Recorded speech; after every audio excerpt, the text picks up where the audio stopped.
Good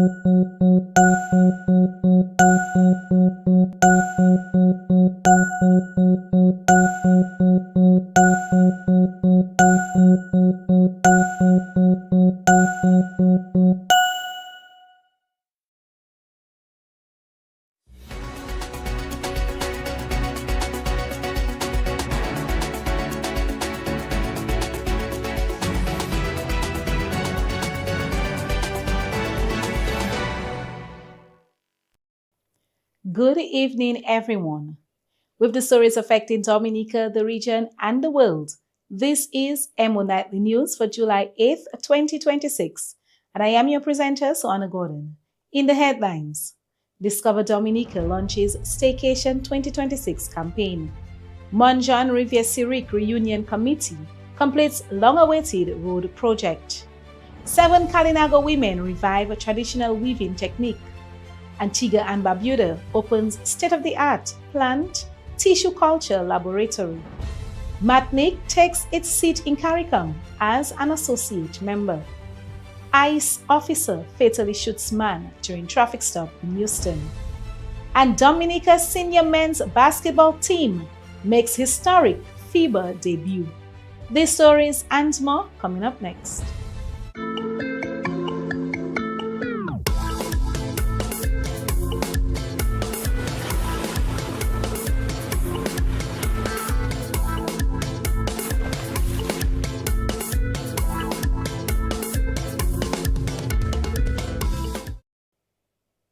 In local news, the Discover Dominica Authority has launched Staycation 2026, offering Dominican residents exclusive discounts on hotels, guest houses, attractions, and tours, while encouraging them to explore the island and support local tourism businesses.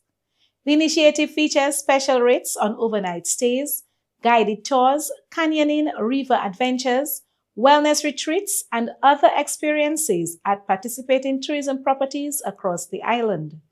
CEO and Director of Tourism Marva Williams says the campaign gives residents the opportunity to enjoy the same world-class experiences that attract visitors from around the globe, while contributing to the growth of the local tourism industry.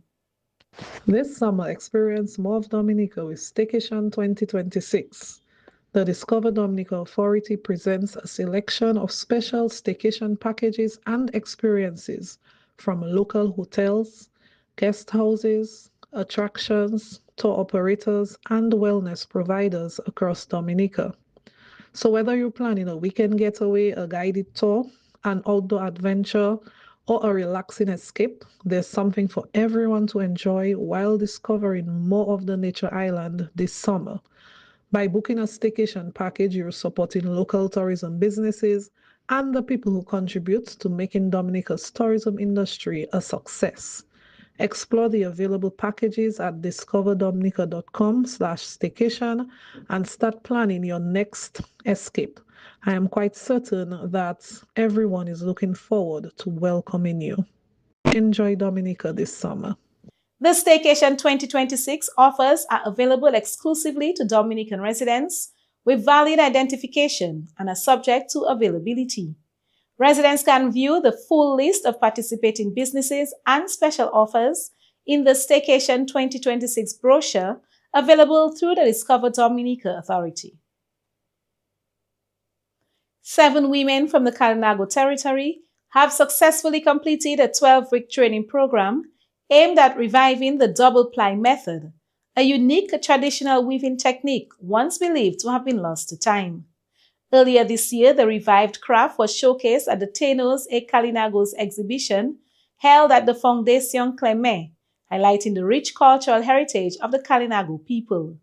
The newly trained artisans now possess this ancestral skill and are prepared to pass it on to future generations, helping to preserve an important part of Dominica's indigenous identity.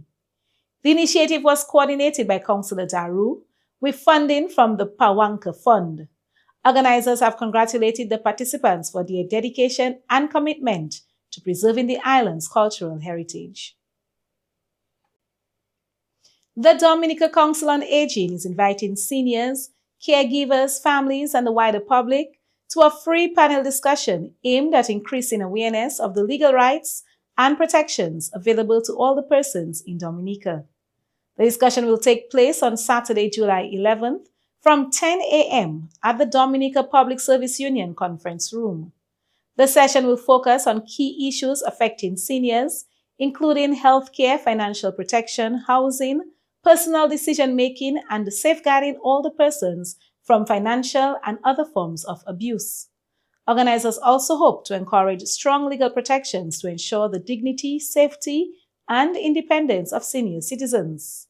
Here is Vice President of the Dominica Council on Aging, Josephine Dublin Prince. The panelists include attorney at law Singola Bloomquist Williams and John Elio Charles, psychiatrist Dr. Nadia Wallace. Financial institution representatives will come from the National Bank of Dominica, Mrs. Dennis Duvernay Farrell, the legal officer, and Nakisha Etienne, member services from the National Credit Union League. The other panelists are Mr. Ensworth Irish from the Dominica Council on Aging and Mary Therese John Kerr from FACS. The panel will be moderated by attorney at law Gloria Augustus.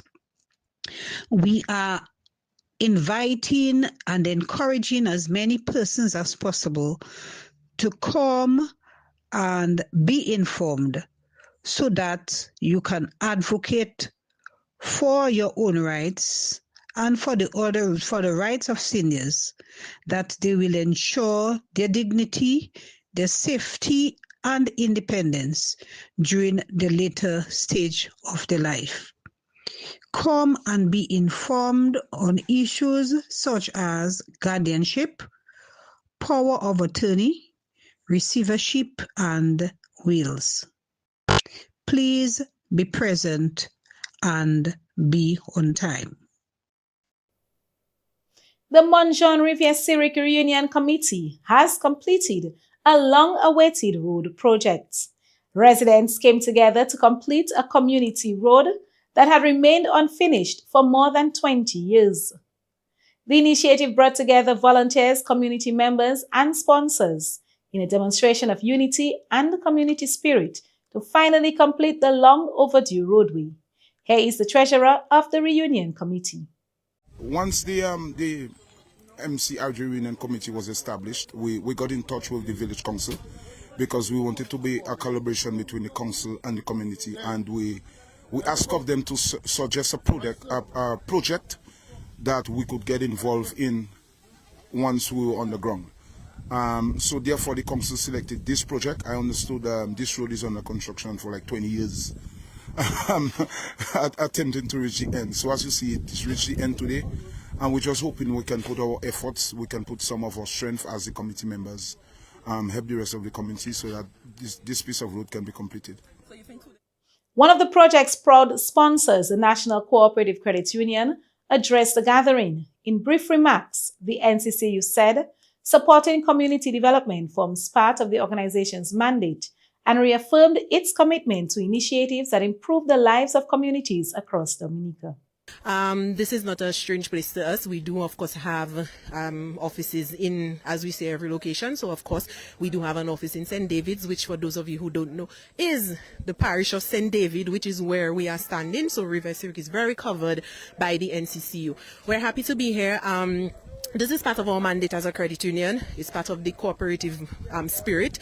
It's part of it, and Kudme is part of the cooperative spirit. So we sponsored, of course, but it's something that we had to be a part of. And as we said, we are trying to change what our sponsorship is. Our sponsorship is more than just putting the money into the projects, but we also want to be there on the ground. So we have been here from morning, and we will be here up until this evening for the networking session. We will be, of course, speaking speaking to our members, whether they are living here or part of the diaspora, to let them know not just what NCCU has to offer, but how we can assist. And of course, our goal is to better the way of life of our members. So the team is here. We have split up. So some of them have done their share here. Some have gone with some of the other members of the committee to another location in River Zurich where something else is happening. We will be pushing off from here as well, and we're making our mark, and this is what your community financial partner is all about. You know, we put the money in, but it is community, and our community is the entire Dominica. Finally, in local news, the Dominica State College celebrated a historic milestone today as it hosted its 24th commencement ceremony at the Windsor Park Sports Stadium, recognizing hundreds of graduates for their academic and technical achievements. This year's graduating class made history, with the college conferring its highest number of bachelor's degrees to date, 21 graduates, including students from the Bachelor of Science in Nursing and the Bachelor of Science in Business Management programs. The ceremony also highlighted the continued growth of the college's technical and vocational education and training programs, with graduates in building and civil engineering, architecture, electrical engineering, plumbing and refrigeration, and air conditioning. Notably, this year's valedictorian graduated from the building and civil engineering program, underscoring the growing excellence of the college's technical disciplines. Another major milestone was the graduation of the first cohort of 11 teachers from the Accelerated Associate Degree in Primary Education program, reflecting the college's commitment to strengthening Dominica's education sector. Featured speaker, attorney at law Annika Bellot, delivered a powerful and inspiring address, encouraging graduates to remain resilient, embrace change, and use their education to make a meaningful impact in their communities. She reminded them that success is measured not only by personal achievements, but also by their willingness to serve others and lead with purpose. Being a student continues to teach me humility and curiosity. And none of these chapters in my life were wasted. And none of your chapters will be wasted either. Every chapter is preparing you for something you cannot see. And now you cannot change the circumstances of your birth, the village you came from, the family resources you had, the school you attended, or even the doors that would not easily open for you. But my point is that you can certainly change what you repeatedly expose yourself to. You can place yourself where possibility thrives. You can seek out rooms that stretch you and conversations that challenge you. You can seek out books, mentors, podcasts, travel, and people who remind you that the world is larger than the version you inherited. And let me be clear, I'm not asking you to reject where you came from. Don't say that's what I said. I am a daughter of Dominica, and I know the power of being from a small island. And I know the wisdom in our communities, and it takes a lot of strength to come from a place where people are resilient, not because they choose to be, but because they have no other choice. That is the pride of being Dominican. But loving where you came from must never mean shrinking yourself only to fit what is familiar to you. You can honor your roots and still reach for the world. And you can love Dominica and compete on a global level. You can come from a small island and still carry a mind that is expansive, rigorous, creative, and capable of changing the world. The ceremony celebrated not only academic excellence, but also innovation, leadership, and the continued evolution of the Dominica State College as the nation's premier institution for tertiary education. In regional news, Martinique has officially taken its seat in the Caribbean community for the first time as an associate member during the opening of the 51st regular meeting of the Conference of Heads of Government in St. Lucia. The milestone follows Martinique's official accession to CARICOM on June 16th, after the signing of its accession agreement in 2025. CARICOM Secretary General Carla Barnett formally welcomed Martinique as the community's 7th associate member. President of the Executive Council, Serge Letchamy, described the occasion as the beginning of a new chapter, saying the focus must now shift to expanding business, investment, financing, and regional cooperation. Beaucoup d'années, de très nombreuses années pour que nous soyons acceptés à la CARICOM par les membres qui pesant. Ça montre bien la difficulté d'appartenir à un double ensemble. Je pense que tout le monde a fait l'effort de dépassement et aujourd'hui, on y est. Beaucoup d'émotions. C'est encore une porte ouverte pour l'avenir. Je rappelle que la CARICOM, c'est une vingtaine de pays, c'est près de 20 millions d'habitants. C'est une autre échelle. Appartenir à deux marchés en même temps, le marché de la CARICOM et le marché de l'UE, l'Union européenne. Et voilà, maintenant, il faut passer à l'acte. Il faut que des entreprises, des financements, des investissements viennent. Et il ne s'agit pas de fêter ça comme un aboutissement. Ce n'est qu'un début. Ce n'est pas la seule appartenance à l'Europe règle le problème, parce que l'Europe est très loin. Le multilatéralisme, les relations entre pays, c'est ce que ça veut dire, sont régionalisées. Le défi est totalement différent. Ça redistribue les cartes de l'investissement. Ça brise les monopoles. Ça permet de faire de la Martinique une position géostratégique centrale. Parce que nous, on a toujours mis nos pays à la frontière, à la périphérie. On retrouve la maison commune, qui est la Caraïbe. On a ouvert une porte. Elle est vraiment ouverte, elle existe. C'est un mécanisme économique nouveau qu'il faut inventer. Mon sens et mon intérêt, c'est que la Martinique soit un hub de développement économique et un point de connexion vital entre l'Afrique, les Amériques, l'Europe. Outgoing CARICOM chairman, Honorable Terence Drew, said MATNIC's membership reflects CARICOM's commitment to regional integration and strengthening cooperation among Caribbean nations and territories. MATNIC says it intends to use its new status to deepen economic ties, improve mobility and investment, and strengthen its role as a bridge between the Caribbean, the Americas, Europe, and Africa. Antigua and Barbuda has officially opened a new comprehensive building and plant tissue culture laboratory, a major boost for the country's agricultural sector. The facility was established through a bilateral agricultural cooperation project between Antigua and Barbuda and the People's Republic of China. Government officials, Chinese embassy representatives, and agricultural stakeholders attending the opening ceremony with the official ribbon cutting led by Governor General Sir Rodney Williams, Minister Anthony Smith Jr., and Chinese Ambassador Jing Wei. The new laboratory is expected to strengthen agricultural research, improve crop production, and support food security and sustainable farming across the country. And finally, in regional news, leaders of the Caribbean community have agreed to seek an advisory opinion from the Caribbean Court of Justice regarding the reappointment of the CARICOM Secretary General. The decision was made during the CARICOM Heads of Government retreat on July 6, after Trinidad and Tobago maintained its objection to the process used to reappoint the Secretary General and requested that the matter be referred to the CCJ for interpretation under the revised Treaty of Chaguaramas. CARICOM leaders agreed that the court is the appropriate body to interpret the treaty and decided that the current status of the Secretary General's reappointment will remain unchanged until the advisory opinion is received and considered. CARICOM acknowledged that the Republic of Trinidad and Tobago desires to have the issue of the reappointment of the Secretary General referred to the Caribbean Court of Justice, CCJ, to render an advisory opinion thereon.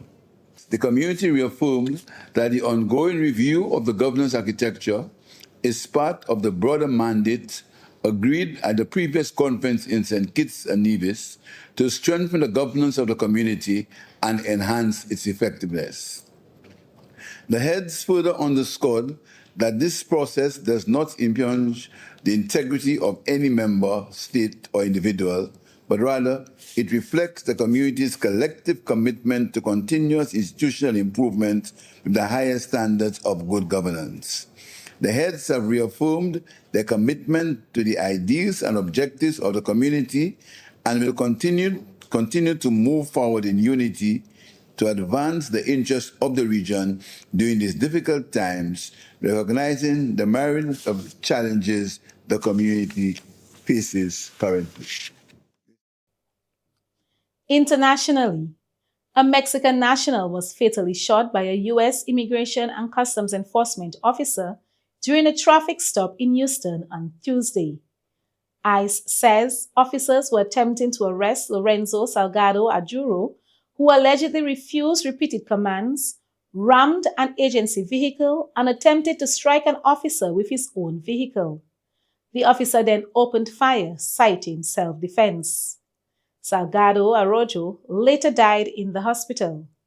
The Department of Homeland Security's Office of Inspector General is investigating the shooting, while the FBI is investigating the alleged assault on a federal officer. The incident has prompted calls from civil rights groups and Democratic lawmakers for an independent investigation and the public release of body camera footage and other evidence. And finally, in international news, U.S. President Donald Trump says the interim ceasefire with Iran is over, calling further negotiations with Tehran a waste of time after a new escalation in the conflict. The U.S. says it launched strikes on Iranian targets following attacks on 3 commercial vessels in the Strait of Hormuz. Iran says it responded by targeting 85 U.S. military installations, with air raid sirens reported in Bahrain and Kuwait. President Trump also announced the immediate suspension of all U.S. trade and commercial ties with Spain. Meanwhile, the coffin of Iran's slain supreme leader Ali Khamenei has arrived in the Iraqi city of Najaf for funeral ceremonies as tensions across the region continue to rise. And of course, we'll keep our attention on this story. That's it for international news. We'll be right back with sports.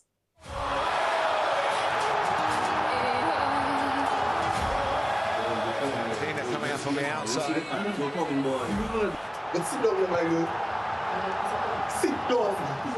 Dina coming up on the outside. Look it.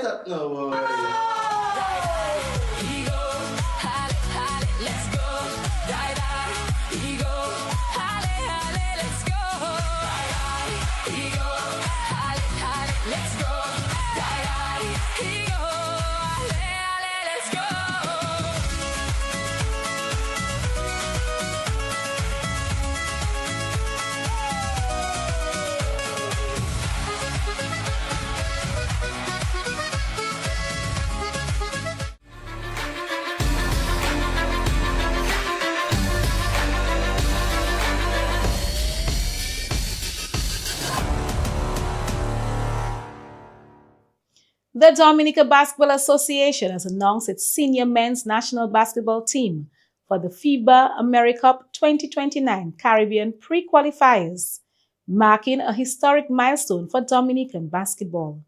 For the first time ever, Dominica's senior men's team will compete in an official FIBA tournament. While Dominica previously competed at the junior level in 2016, this will be the nation's senior team debut on the international FIBA stage. The delegation will be led by head coach Donnie Robinson, with Kewan Thomas serving as team captain. The 12-man squad features players representing clubs from across Dominica.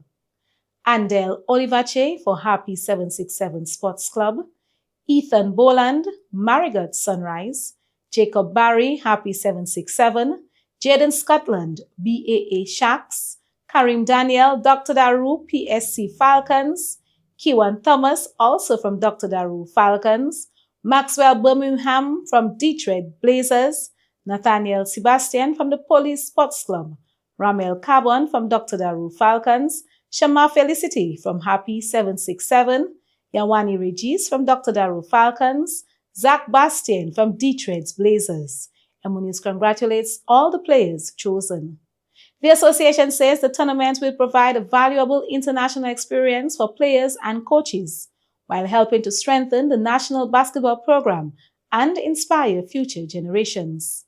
Dominica's participation has been made possible through the support of the Dominica Olympic Committee.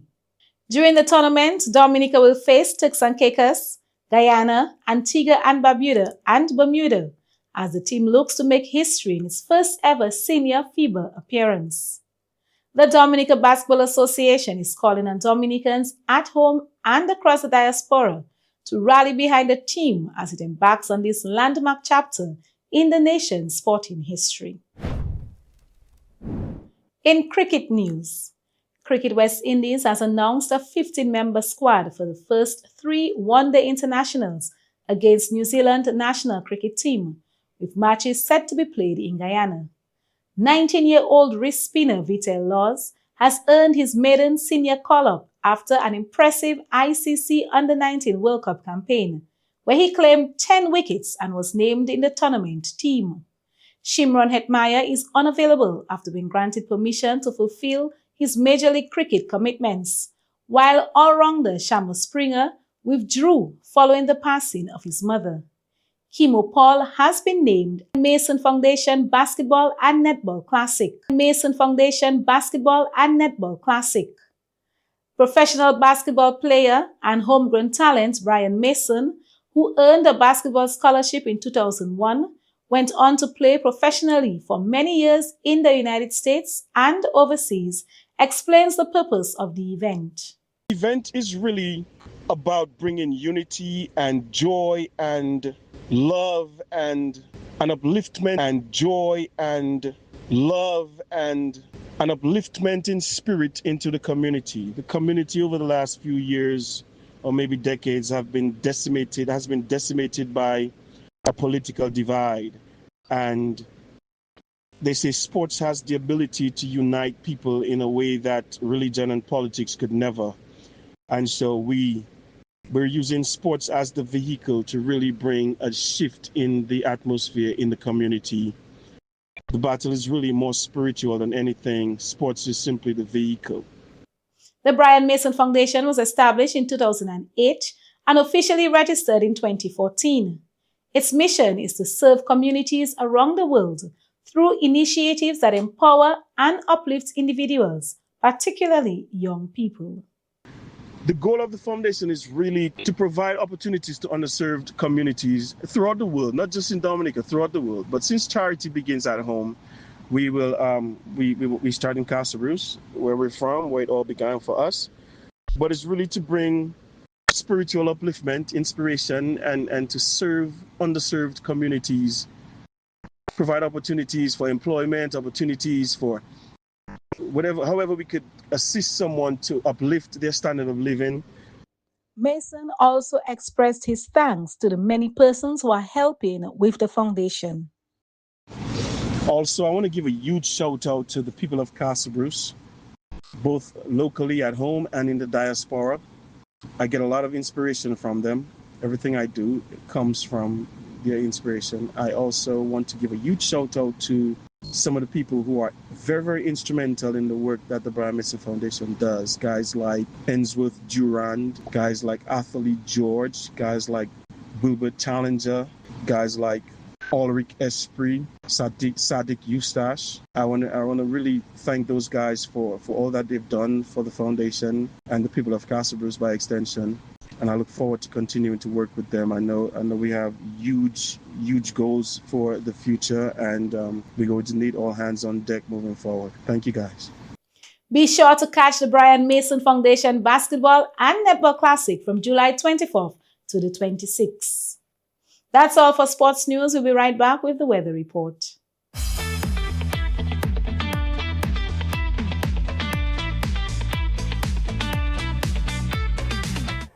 Good day to you. This is the weather broadcast from the Mesh Studio at GMIT for today, July 8th, 2026. So tonight's weather is expected to be mostly cloudy with some scattered showers as the tropical wave moves across the Lesser Antilles. There's a slight chance of isolated thunderstorm, possibly over open water, but most of the activity is expected across the islands to the south of the chain. Temperature expected to be down to about 22 degrees Celsius and 23 to 24 degrees Celsius in our coastal communities.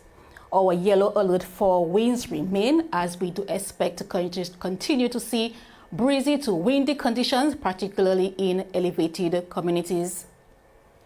So over the next 3 days, that is into Saturday, tomorrow Thursday, lingering moisture and instability trailing the tropical wave could result in some mostly cloudy skies and scattered showers during the morning. Conditions expected to dry up during the afternoon as a high pressure system begins to rebuild across the area.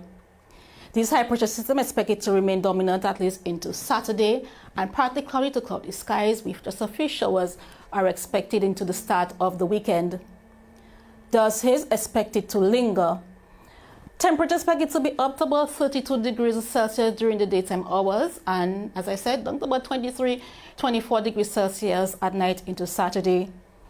We will be maintaining our yellow alert for winds and sea conditions, as winds expected to remain breezy to windy, picking up to about 45 kilometers per hour, and seas up to about 2.5 meters or 8 feet along the eastern coastline. So small craft operators and sea bathers, you're strongly advised to stay away from the seas along the east coast, but do continue to exercise caution out there. The sun will rise tomorrow at 5:40 a.m. and will set at 6:40 p.m.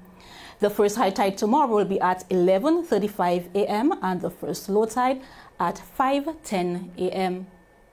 Remember that we are in the hurricane season. We are in the month of July. It continues to progress, to continue to plan and to prepare for any systems which may or could affect us. For updated information, join us on our WhatsApp channel. You can gain access by scanning this QR code or visit our Facebook or Instagram platform at Dominica Met. Thank you for joining us today. Until next time. This has been EmoNightly News for July 8th, 2026. I am your presenter, Suana Gordon.